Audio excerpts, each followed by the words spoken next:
एक ऐसा बूढ़ा वानर जिसकी पूंछ महाबली भीम भी 1 इंच हिला नहीं पाए। यह कहानी है महाभारत के वनवास काल की। एक दिन द्रौपदी की इच्छा पर महाबली भीम सौगंधिक कमल के फूल लाने के लिए अपनी शक्ति के पूरे घमंड के साथ जंगल की ओर निकल पड़े। जंगल में जिस रास्ते से भीम तेजी से जा रहे थे, वहाँ उन्होंने देखा एक बूढ़ा कमजोर सा वानर लेटा हुआ है। उसकी विशाल पूंछ ने पूरा रास्ता रोक रखा था। भीम ने गरज कर कहा, हे वानर, ये क्या तरीका है? मेरा रास्ता रोके क्यों लेटे हो? हटो यहाँ से। बूढ़े वानर ने धीरे से आंखें खोली। क्षमा करना है वीर पुरुष, मुझ में उठने की शक्ति नहीं है। दया करके तुम ही मेरी पूंछ हटाकर आगे चले जाओ। ये सुनकर भीम का अहंकार और बढ़ गया। हंसते हुए उन्होंने अपने दोनों हाथों से पूरी ताकत लगाई, शरीर का पूरा बल लगा दिया, लेकिन पूंछ टस से मस नहीं हुई। उनका चेहरा पसीने से भीग गया और घमंड पल भर में चूर चूर हो गया। भीम समझ गए कि यह कोई साधारण वानर नहीं हो सकता। वह तुरंत हाथ जोड़कर विनम्रता से बोले, हे वानर श्रेष्ठ, आप कौन हैं? आप इतने शक्तिशाली हैं कि इस ब्रह्मांड को भी हिला सकते हैं। कृपया अपना सत्य परिचय दें। तब हनुमान जी मुस्कुराए और अपने विशाल असली रूप में प्रकट हुए। उन्होंने कहा, मैं तुम्हारा बड़ा भाई हनुमान हूँ। हम दोनों ही पवन देव के पुत्र हैं। ये सुनते ही भीम भाव विभोर हो गए और बड़े भाई के चरणों पर गिर पड़े। हनुमान जी ने भीम को गले लगाया और समझाया, शक्ति का अहंकार नहीं करना चाहिए, बल का उपयोग केवल धर्म की रक्षा के लिए करना चाहिए। और अपने छोटे भाई को फूलों के रास्ते पर आगे बढ़ाने के लिए हनुमान जी ने अपनी गदा से पहाड़ के बीच एक विशाल द्वार बना दिया। यही द्वार जहां यह अद्भुत घटना हुई आज पांडुपोल के नाम से जाना जाता है। यह स्थान राजस्थान के अलवर जिले में स्थित सरिस्का टाइगर रिजर्व के घने जंगलों में है और कुछ ही दूरी पर यहाँ हनुमान जी उसी लेटी हुई शयन मुद्रा में विराजमान हैं जैसे वह भीम को मिले थे। यह भारत के उन गिने चुने मंदिरों में है जहाँ हनुमान जी लेटे हुए हैं। बजरंग बली के सभी भक्त कमेंट में जय श्री राम जरूर लिखना।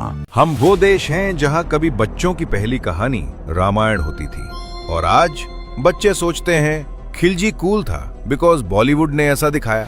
ये सिर्फ ट्रेंड नहीं, आइडेंटिटी का किडनैपिंग है। कभी इस धरती पर आदर्श नाम से पैदा होने का मतलब था राम जैसा धैर्य, कृष्ण जैसी बुद्धि, विवेकानंद जैसी आग और शिवाजी महाराज जैसा स्वाभिमान। लेकिन आज लोग इंस्पिरेशन नहीं ढूंढ रहे, वैलिडेशन ढूंढ रहे हैं।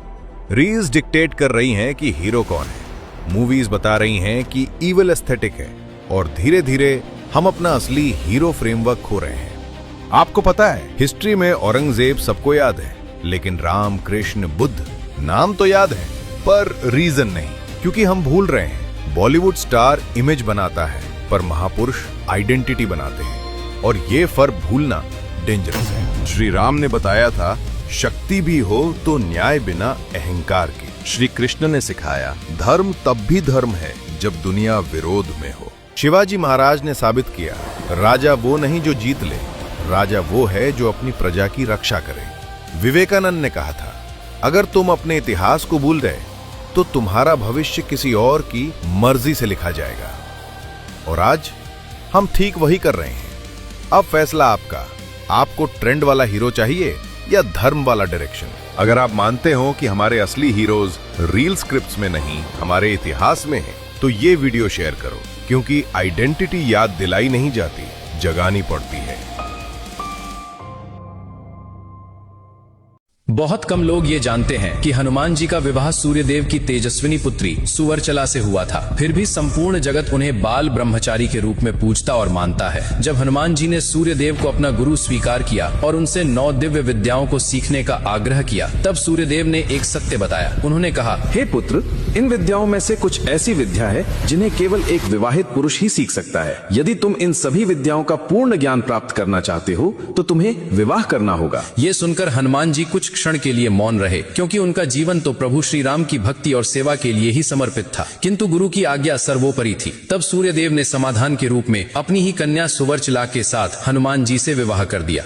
सुवर्चला स्वयं अत्यंत तेजस्विनी, तपस्विनी और उच्च आदर्शों वाली कन्या थी। विवाह के बाद उन्होंने भी हनुमान जी की भांति भक्ति और तप का मार्ग चुन लिया। विवाह के तुरंत पश्चात ही वे कठोर तपस्या में लीन हो गई और हनुमान जी अपने संकल्पित भक्ति मार्ग पर अडिग रहे। इस प्रकार विवाह के बंधन में बंधने के बावजूद हनुमान जी ने अपने ब्रह्मचर्य और भक्ति के व्रत को कभी नहीं छोड़ा। इसीलिए युगों युगों से हनुमान जी को अविवाहित अखंड ब्रह्मचारी के रूप में पूजा जाता है।